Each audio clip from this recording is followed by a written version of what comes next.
King Julian, the boy who lives, comes to die.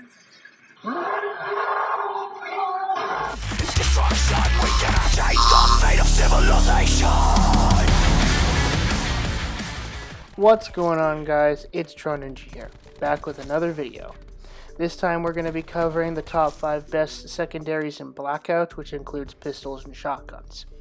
Quickly before the video begins, if you could please give me a like, subscribe, ring the bell, and give me a comment with decent criticism, that would all be appreciated. Also, please remember to go follow my Twitch and Twitter down below. My Twitch is the best way to get the most amount of content out of me, so if you want to watch more videos from me and have it on a consistent basis, please go follow my Twitch. Anyways, on with the video now. Coming in at the number 5 spot. Coming in at number 5 is the Mozu revolver.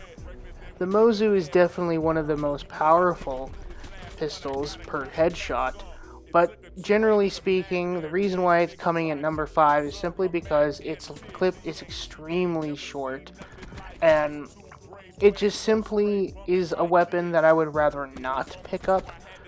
And generally speaking, there's just a lot of better pistols in the game, speakingly.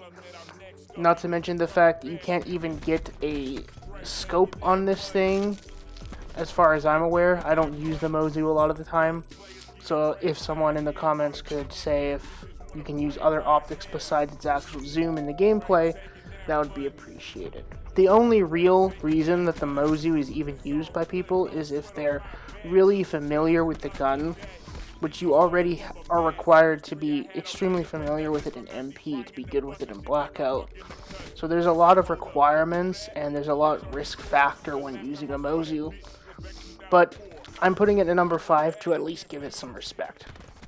Coming in at the number 4 spot. Coming in at the number 4 spot is the burst pistol, the RK7 Garson.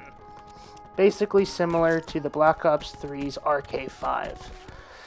The main reason why this one's on the number 4 spot is simply because a burst fire pistol just simply does not work, in my opinion.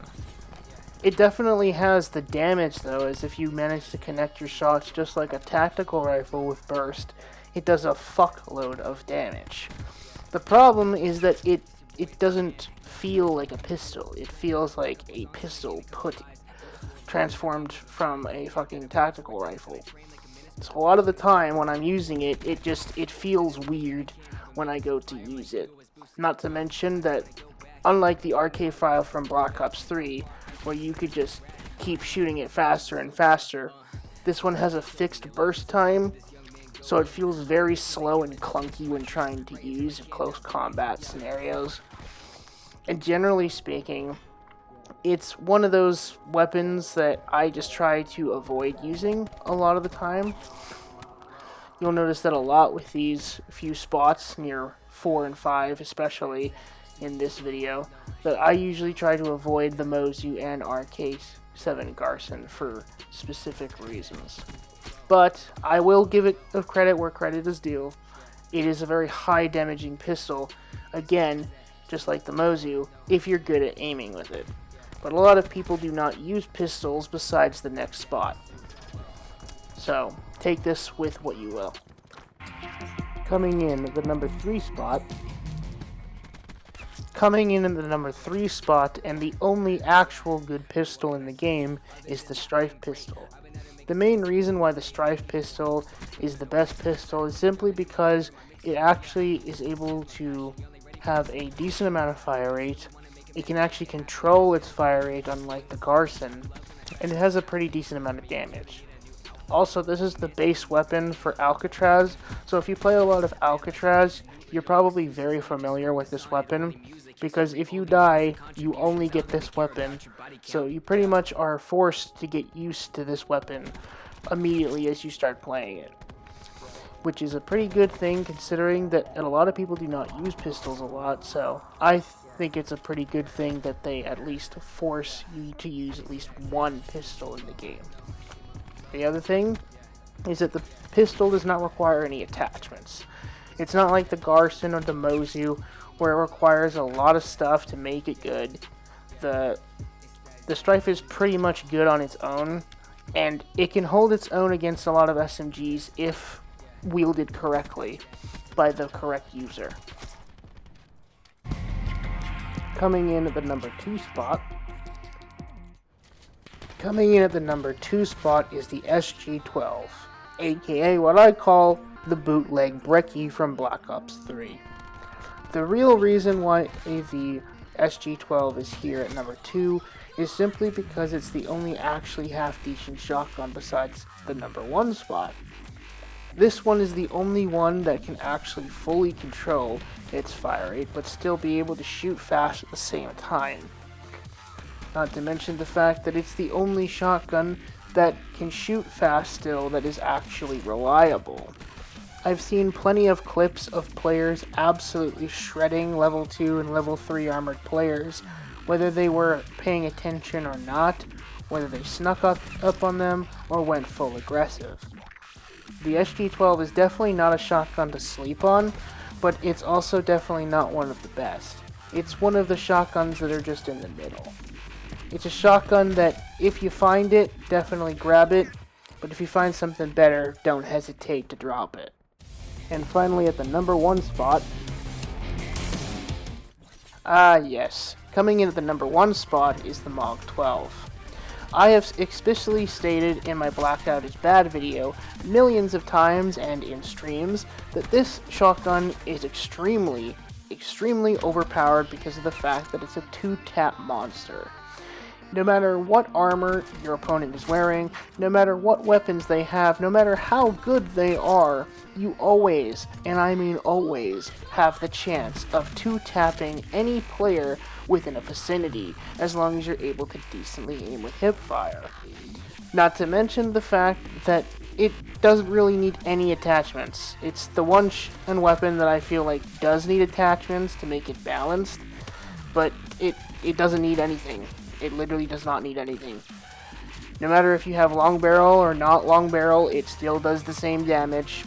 The only actual attachment that actually makes a lasting impact on the weapon is the fast mags, but even then, the weapon reloads pretty fast even without this attachment, so in hindsight, this is kind of a redundant point. Not to mention the fact that it's just a toxic weapon to use. There are so many times when I've used it on stream and I just feel absolutely disgusted with myself because it's not even fair half the time.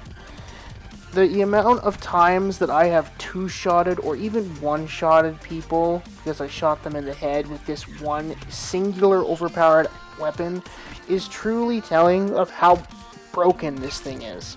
The only chance of you raising its actual bullets or shells to actually kill a player is when they have level 3 armor. Level 3 armor. Let's reiterate that.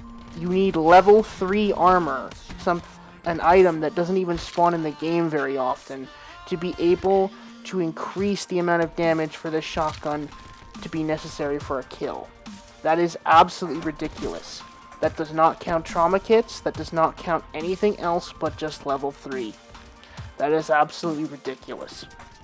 Not to mention the fact that if you get the operator mod on it, which I've never thankfully seen in Blackout yet, but if it is, someone can easily leave it in the comment section, but if you manage to get the operator mod with it, I could imagine that this thing would be fucking absolutely broken, as you're probably also seeing in the gameplay.